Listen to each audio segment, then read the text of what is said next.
সম্পদ এই বিভাগটো সঁচাকৈ আমাৰ অসমৰ যিখিনি জল আছে তাক নিয়ন্ত্ৰণ কৰাৰ কাৰণে কাম কৰি আছে। প্ৰতি বছৰে অসমত বানপানী যথেষ্ট ক্ষতি কৰে।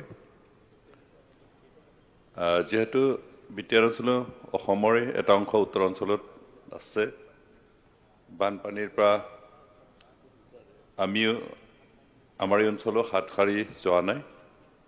কিন্তু এটা পাৰ্থক্য আমি দেখা পাওঁ যে অসমৰ অন্যান্য অঞ্চলত যিটো বানপানী, আমাৰ বিটিআৰ অঞ্চলৰ বানপানীৰ কিছু পাৰ্থক্য আছে।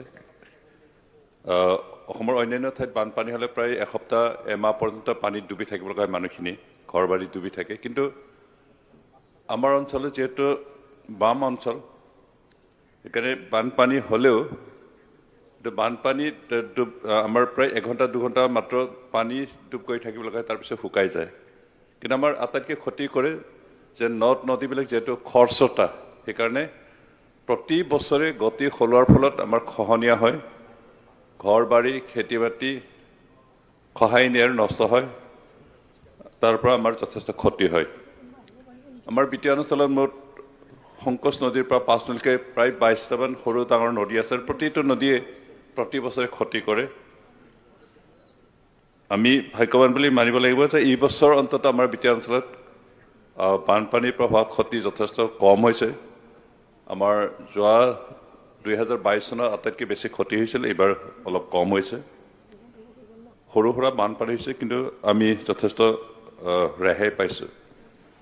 বিশেষকৈ আমাৰ মাননীয় মন্ত্ৰী ডাঙৰীয়াক ধন্যবাদ দিছোঁ, বিভাগীয় মন্ত্ৰী ডাঙৰ। তেখেতে বিটিআৰ অঞ্চলত তেখেতৰ সময়খিনিত 3টা বছৰত প্ৰায় 200 কোটিতকৈ অধিক ব্যয় বহন কৰি আমাৰ আই নদীত মাথাউৰি নিৰ্মাণ কৰি আছে।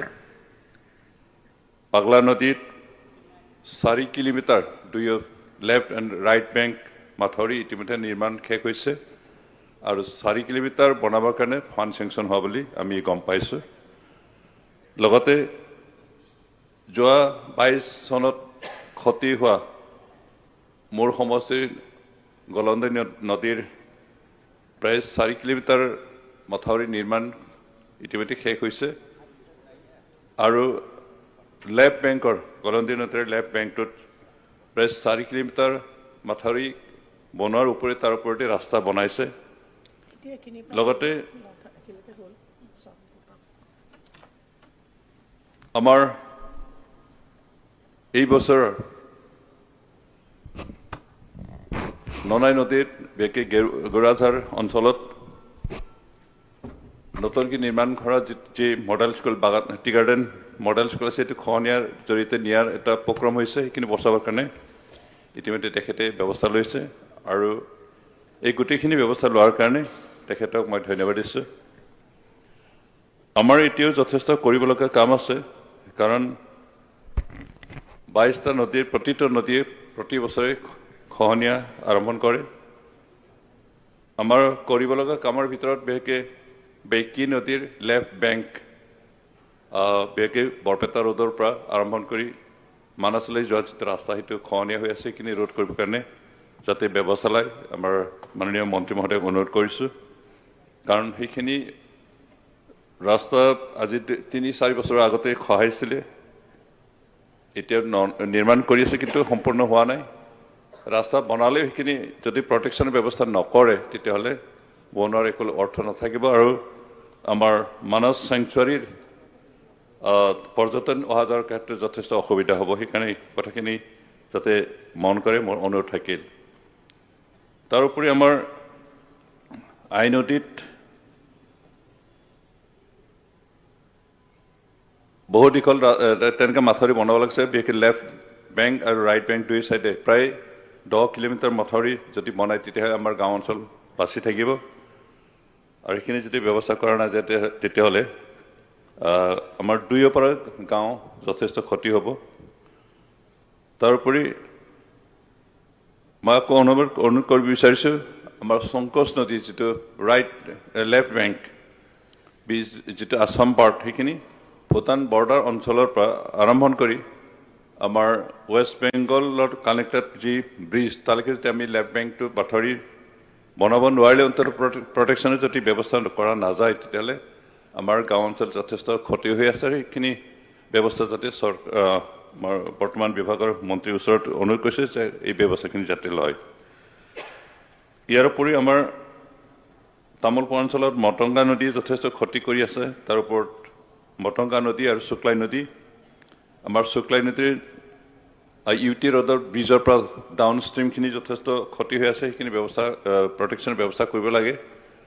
পাৰিলে প্ৰায় 10 কিলোমিটাৰ দৈৰ্ঘ্যৰ দুয়ো ছাইডে মাথাউৰি বনাব লাগিছিল আৰু যদি মাথাউৰি নোৱাৰে তথাপিও আমি পৰ্কোপাইন বা অন্যান্য ব্যৱস্থাৰে সেইখিনি গাঁওসমূহ কেনেকৈ বচাব পাৰি এই ব্যৱস্থাখিনি চিন্তা কৰি যাতে কাম কৰে তাৰ কাৰণে অনুৰোধ কৰিছোঁ।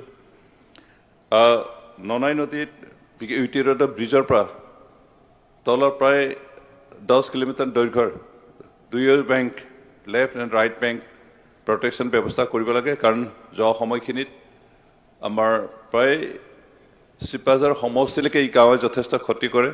এই নদীখনে গাঁওসমূহ ক্ষতি কৰে। সেইকাৰণে এই নদীৰ দুয়ো ছাইডে যাতে মাথাউৰি নাইবা অন্যান্য ব্যৱস্থাৰে বিকাশসন্মত ব্যৱস্থাৰে যাতে গাঁওখিনি সুৰক্ষিত কৰিবৰ কাৰণে ব্যৱস্থা কৰে তাৰ কাৰণে অনুৰোধ এটা থাকিল। যিহেতু জলসম্পদ যথেষ্ট ব্যয়বহুল আৰু ইয়াত কামবিলাক সামান্য টকাৰে ব্যৱস্থা কৰিব পৰা নাযায়, সেইকাৰণে আমাক জলসম্পদত যথেষ্ট টকা পইচাৰ দৰকাৰ, যথেষ্ট বাজেটৰ দৰকাৰ। আৰু এইখিনি বিগত সময়খিনি বিশেষকৈ মাননীয় মুখ্যমন্ত্ৰী ডক্টৰ হিমন্ত বিশ্ব শৰ্মাৰ নেতৃত্বত যি চৰকাৰ চলি আছে, চৰকাৰে যথেষ্ট খৰচ কৰিছে আৰু আমাক ইয়াত যথেষ্ট ফাণ্ডৰ প্ৰয়োজন আছে। সেইকাৰণে যিহেতু আমাক বেছি ফাণ্ডৰ প্ৰয়োজন বহুত কৰিব লগা আছে, গোটেই অসমৰ নদীখিনি নিয়ন্ত্ৰণ কৰিব পাৰিলে অন্ততঃ আমি বানপানীৰ পৰা সুৰক্ষিত হ'ম, ক্ষয় ক্ষতিৰ পৰা আমি সুৰক্ষিত হ'ব পাৰিম। আৰু সেইকাৰণে আমাক যথেষ্ট ফাণ্ডৰ ব্যৱস্থা লাগে।